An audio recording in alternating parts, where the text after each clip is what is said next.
നമസ്കാരം, ഞാൻ അനൂപ് ശാന്തി നിങ്ങളോട് പറയുന്നത് ഉത്രട്ടാതി നക്ഷത്രത്തെക്കുറിച്ചാണ്. ഉത്രട്ടാതി നക്ഷത്രം മീനൻ രാശിയാണ്. ഉത്രട്ടാതി നക്ഷത്രത്തിൻ്റെ ദേവത അഹിർബുദ്ധനെയാണ്. മനുഷ്യഗണമാണ്, സ്ത്രീ യോനിയാണ്, മൃഗം പശുവാണ്. അപ്പം ഈ നക്ഷത്രത്തെക്കുറിച്ച് പറയുകയാണെങ്കിൽ ശനിയും വ്യാഴവുമായിട്ട് അഭേദ്യമായ ബന്ധം ഈ നക്ഷത്രക്കാർക്കുണ്ട്. ശനി നക്ഷത്രാധിപനും വ്യാഴം രാശ്യാധിപനുമായതുകൊണ്ട് ഈ രണ്ട് ഗ്രഹങ്ങളുടെയും ബന്ധം ഉത്രട്ടാതി നക്ഷത്രക്കാർക്ക് ഉണ്ടാവും. പൊതുവെ ഉത്രട്ടാതി നക്ഷത്രക്കാർ സൗമ്യശീലരും മാതാപിതാക്കളെ ബഹുമാനിക്കുന്ന സ്വഭാവം ഉള്ളവരുമായിരിക്കാം. പക്ഷേ ഇവരുടെ ചില ന്യൂനതകളുണ്ട്. ഒരു അസ്വസ്ഥത, ഒരു ക്ഷീണം മനോഭാവം എപ്പോഴും അവർക്കുണ്ടാവും. അതുപോലെ തന്നെ തൻ്റെ മനസ്സിലുള്ള വേദനകൾ മറ്റുള്ളവർ അറിയാതെ മറച്ചു വെക്കാനും ഇവർ ശ്രമിക്കുന്നവരാണ്. അതിനൊക്കെ തന്നെ തൻ്റെ വേദനകൾ, ദുഃഖങ്ങൾ ഒക്കെ അത് കണ്ടുപിടിക്കാനും ഇവർ ചില സമയത്ത് ആവശ്യമില്ലാത്ത രീതിയിൽ ചിന്തിച്ചിരിക്കുകയും അതിൻ്റെ കാരണം എന്താണെന്ന് അതിവർക്ക് തന്നെ ശരിയാക്കി എടുക്കാനും ഇവർക്ക് പാടായിട്ട് വരും. പക്ഷേ ഇവർക്ക് വേറെ പ്രത്യേകതയുണ്ട്.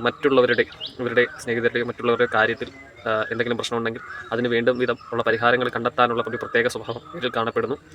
പിന്നെ ജലരാശി ആയതുകൊണ്ട് തന്നെ ഇവർക്ക് വിഷമങ്ങളും ക്ലേശങ്ങളും എല്ലാ മീനൻ രാശിയിൽ ഗ്രഹങ്ങൾ, ശുഭഗ്രഹങ്ങൾ ബലവാനായിട്ട് നിന്നാലും ഒക്കെ കഴിഞ്ഞാൽ ഈ പറഞ്ഞ ഫലത്തിൽ വ്യത്യാസം ഉണ്ടാവാം.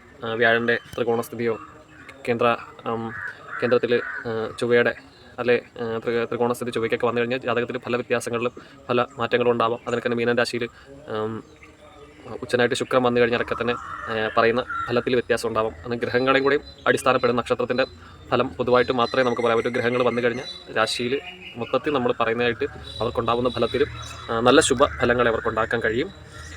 ചൊവ്വ രണ്ടാം ഭാവത്തിൽ, ഇപ്പം നമ്മൾ പറഞ്ഞതുപോലെ ചൊവ്വ രണ്ടാം ഭാവത്തിൽ രണ്ടാം ഭാവാധിപനാണ്, 9ാം ഭാവാധിപനാണ്, 10ാം ഭാവത്തിൽ ഉച്ചനാണ്. അപ്പം ഇവിടെ എവിടെയെങ്കിലും ബലവാനായിട്ട് ചൊവ്വ വന്നു കഴിഞ്ഞാൽ ജാതകന് സാമ്പത്തികമായിട്ടുള്ള നേട്ടങ്ങൾ, പുരോഗതിയൊക്കെ ഉണ്ടാവാം. പക്ഷേ അത് ഏതെങ്കിലും വ്യയസ്ഥാനത്തോ അതിനൊക്കെ തന്നെ പാപക്ഷേത്രത്തിലോ ഒക്കെ നിന്ന് കഴിഞ്ഞാൽ ഇവർക്ക് യോഗങ്ങളുടെ അനുഭവം കുറേ. അതിനൊക്കെ തന്നെ ശനി, ഈ ഉത്രട്ടാതി നക്ഷത്രത്തിൽ ശനി 11ാം ഭാവാധിപനും 12ാം ഭാവാധിപനുമാണ്. അപ്പം ശനിയും അതിനൊക്കെ ബലവാനായിട്ട് നിന്ന് കഴിഞ്ഞാൽ ഇവർക്ക് യോഗ ഫലം ഉണ്ടാവും. ഏത് ഗ്രഹമായാലും പാപദൃഷ്ടി ഏത് നക്ഷത്രക്കാർക്കാണ് പാപദൃഷ്ടി ഉണ്ടാകും. ഞാൻ മുൻ പറഞ്ഞ പാപദൃഷ്ടി, പാപയോഗം ഇത് ബന്ധപ്പെട്ട് കഴിഞ്ഞാൽ ആ നക്ഷത്രക്കാർക്ക് അതിൻ്റെ ബുദ്ധിമുട്ടുകൾ അനുഭവപ്പെടേണ്ടി വരും. ഈ നക്ഷത്രക്കാർക്ക് തന്നെ വിഷമങ്ങളോ ബുദ്ധിമുട്ടുകളോ ഉണ്ടായിക്കഴിഞ്ഞാൽ ഇവർ മദ്യപാനം അങ്ങനെയൊക്കെയുള്ള കാര്യങ്ങളിലോട്ട് അല്ല ആവശ്യമില്ലാത്ത കൂട്ടുകെട്ടിലോട്ടോ ചെന്ന് കയറാനുള്ള ഒരു സാധ്യതയുള്ളൊരു നക്ഷത്രം കൂടെയാണ്. തൻ്റെ വിഷമങ്ങൾ മറക്കാൻ വേണ്ടി ഒരു പോംവഴി കണ്ടെത്തുന്നൊരു സ്വഭാവം, അതിന് ചിലപ്പോൾ ഇതിനെ ആശ്രയിക്കുന്നൊരു സ്വഭാവം ഇവരിൽ കാണുന്നു. പിന്നെ ഇവർ ഒരു ആത്മീയ ഗുരുവിനെ കണ്ടെത്തുന്നത്, ഈ ഉത്രട്ടാതി നക്ഷത്രക്കാർ ഒരു ആത്മീയ ഗുരുവിനെ കണ്ടെത്തുന്നത് വളരെ നല്ലതായിരിക്കും. സ്വന്തം കാര്യങ്ങളിൽ ഒരു തീരുമാനം, തൻ്റെ ഒരു വിശ്വാസമുള്ള ഒരു ആത്മീയ ഗുരുവിനെ ശരിക്കും ഒരു രീതിയിലോട്ട് മുമ്പിലോട്ട് പോകുന്നത് ഇവർക്ക് വളരെ പ്രയോജനമായിട്ട് തോന്നും. എല്ലാ കാര്യങ്ങളിലും എടുത്ത് തീരുമാനിക്കുന്നതിലും വളരെ ശ്രദ്ധ വെക്കുക. സ്വന്തം കാര്യങ്ങളിൽ തീരുമാനിക്കുന്നതിലും അവർക്ക് പലപ്പോഴും ചില തെറ്റുപറ്റുകൾ ഉണ്ടാവാം. ജീവിതത്തിൻ്റെ 10 വയസ്സ് വരെ, ജീവിതത്തിലെ ഇപ്പം ഈ നക്ഷത്രം അല്ലെങ്കിൽ 10 വയസ്സ് വരെ ഇവർക്ക് സ്വാഭാവികമായിട്ടുള്ള ചില ബുദ്ധിമുട്ടുകൾ ഒക്കെ ഉണ്ടാവാൻ, അരിഷ്ടങ്ങൾ, ഇടയ്ക്കിടയ്ക്കുള്ള വയ്യായ്മകൾ, കാലസംബന്ധമായിട്ടുള്ള വേദനകൾ, കൊച്ചുനാളിൽ ഇങ്ങനെയൊക്കെയുള്ള ചില ബുദ്ധിമുട്ടുകൾ, കഫം സംബന്ധമായിട്ടുള്ള പനി, ഇങ്ങനെയൊക്കെയുള്ള ചില ഇടവിട്ടുള്ള വയ്യായ്മകൾ ഉണ്ടാവാനുള്ള വഴിയുണ്ട്. അപ്പം അത് കഴിഞ്ഞ് 10 വയസ്സ് കഴിഞ്ഞിട്ട് ഒരു 27 വയസ്സ് വരെ ഇവർക്ക് നല്ല പഠന മികവ് കാണിക്കാൻ, എന്ന് വെച്ചാൽ നല്ല പഠന സംബന്ധമായിട്ടൊരു മികവ് കാണിക്കാൻ പറ്റുന്നതും പഠിക്കാനും കൂടുതലായിട്ട് താല്പര്യപ്പെടുന്നാനും ഒക്കെ ഉണ്ടാകുന്ന കാര്യങ്ങളൊക്കെ ഉണ്ടാവും.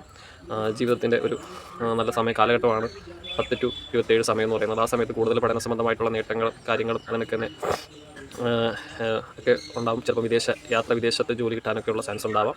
അതിനൊക്കെ 27 to 33 വയസ്സിൻ്റെ ഇടയിൽ ചില ബുദ്ധിമുട്ടുകൾ, മുറിവോ ചതവോ അങ്ങനെയൊക്കെയുള്ള എന്തെങ്കിലുമൊക്കെ വരാനുള്ള സാധ്യതകളുണ്ട്. ഇതിന് വേണ്ട വിധം വഴിപാടുകൾ ചെയ്യുക. 33 to 53 വയസ്സ് വരെ ഇവർക്ക് പൊതുവായ ഫലങ്ങളൊക്കെ തന്നെ ആയിരിക്കാം.